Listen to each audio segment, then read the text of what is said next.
회사 자료를 승인 없이 유출하면?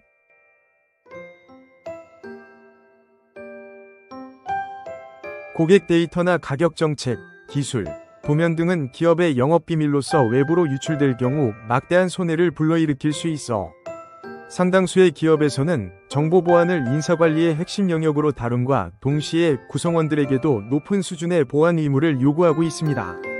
물론 이러한 기업의 요구가 없다고 하더라도 근로자는 근로계약상 신의성실의무를 부담하므로 회사에 정당한 이익을 해야 할 우려가 있는 정보는 유출되지 않도록 보호하여야 하는 바, 이는 근로자의 근무윤리 및 직장질서 유지와도 직결되는 의무라 할 수 있습니다.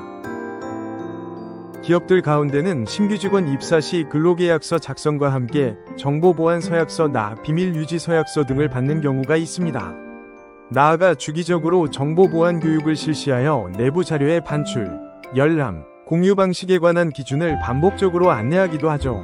보안 규정 및 교육 등은 징계의 근거로 작용할 뿐 아니라 추후 발생할 수 있는 분쟁에서 근로자가 관련 규정을 인식하고 있었는지를 판단하는 핵심 자료로서 활용될 수도 있습니다.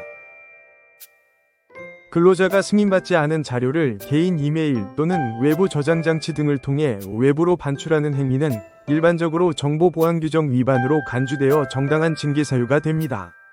한편 기업 내 정보 반출로 징계 사안이 발생하였을 경우 근로자의 초기 대응은 향후 징계 수위에 직접적인 영향을 미칠 수 있습니다. 근로자는 사용자의 해명 요구에 되도록 성실히 응하고 반출 경위와 목적을 투명하게 설명하여 규정 위반에 대한 인식을 명확히 하는 것이 바람직합니다. 사업장에서 개인적으로 작업한 비승인 파일을 연말정산 자료로 위장하여 개인 메일로 유출한 근로자에 대하여 강등의 징계 처분을 내렸습니다. 근로자의 행위 모두 징계 사유로 인정되고 징계 양정도 적정하며 징계 절차에 하자도 없어 강등 처분은 정당하다고 판정한 사례가 있었습니다.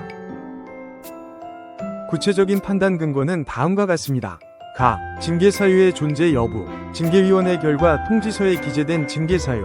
첫 번째, 근로자가 2023년 3월 8일 회사가 허락하지 않은 개인 작업 파일을 개인 연말정산 자료로 위장하여 개인 메일로 유출한 행위. 두 번째, 근로자가 일항에 대한 사용자의 소명자료 요청에 허위보고로 위계질서를 문란하게 한 행위.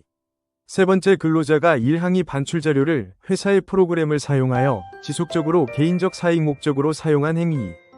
네 번째, 근로자가 징계위원회 사전 조사에도 사실과 다르게 진술한 행위 모두 징계 사유에 해당함. 국제연합 직원의 지위를 부여하지 않아 사용자에게 국내에서 재판을 받지 않을 권리가 없는 점 등을 종합하여 보면 국내 노동관계법이 적용됨. 나. 징계양정의 적정성 여부. 첫 번째, 사용자는 플랜트 설계 회사라는 특성상 설계도면 등 정보가 회사의 핵심적 자산이기 때문에 문서 보안 유지에 상당한 주의를 해온 점. 두 번째, 근로자는 관리자급 직원으로서 다른 직원에게 보안 유지에 모범을 보여야 할 위치에 있는 점. 세 번째, 근로자는 사전조사 및 징계위원회 개최 과정에서 새로운 파일을 작출하여 제출하거나 외부 반출 승인 과정이 정당했다고 주장하는 등 반성하는 태도도 보이지 않는 점 등을 고려했을 때 강등 처분이 과도하다고 보기 어려움. 판정단은 먼저 사용자가 주장하는 근로자의 비승인 자료 유출 행위를 비롯하여 허위보고로 위계질서를 문란하게 한 행위, 유출 자료를 사익 목적으로 사용한 행위, 징계위원회 사전조사에서 사실과 다르게 진술한 행위 모두 징계사유에 해당한다고 본 바, 사용자가 운영하는 사업의 특성상 정보가 회사의 핵심 자산이므로 평소 문서 보안 유지에 상당한 주의를 해온 점, 관리자급인 근로자는 보안 유지에 모범을 보여야 할 위치에 있는 점, 사전조사 및 징계 과정에서 반성 없이 정당화를 시도한 점 등을 고려하였을 때 강등의 처분은 과도하지 않다고 판정하였습니다. 농우법인 로엔이 함께하겠습니다. 기업 내 보안관리 체계 부실이나 사전교육 미비 등 기업의 관리 책임 부분에서는 부족한 점이 없었는지를 점검하여 적정한 징계 양정을 결정하여야만 부당징계 분쟁을 예방할 수 있다는 점 유념해 두시길 바랍니다. 이와 관련하여 어려움을 겪고 계시거나 도움이 필요하시다면 농우법인 로엔과 함께하시길 권해드립니다. 부당해고 구제 신청 전 꼭 해보세요. 농우법인 로엔이 직접 개발한 무료 해고 확률 계산기로 나의 부당해고 사건의 승소 확률을 알 수 있습니다. 자세한 방법은 해고 확률 계산기 사이트 파시블러에서 확인하시기 바랍니다.